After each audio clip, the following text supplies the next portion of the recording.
COP28 has been the largest climate change COP ever since it began in 1995, with over 100,000 registered delegates, over 90,000 of them right here in Dubai.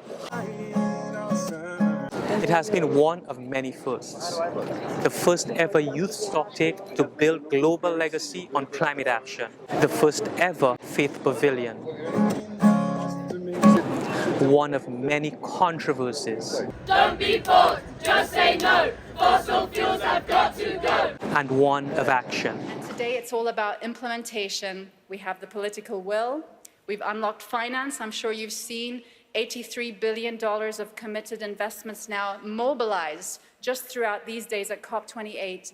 3.1 billion of that going into food systems. The OECS gave a voice to its 11 member states and small island developing states as solutions are sought to the global climate crisis.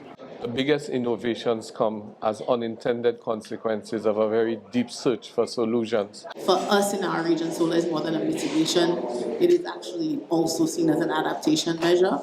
At the end of these 2 weeks of meetings, decisions will be made that will impact agriculture, tourism. We are a supporting organization signatory to the declaration. We signed it because we saw it aligned with our key principles.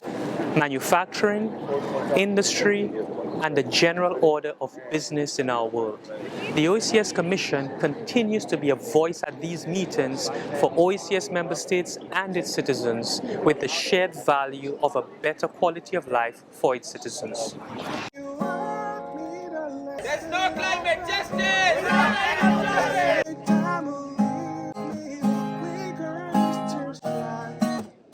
Every time you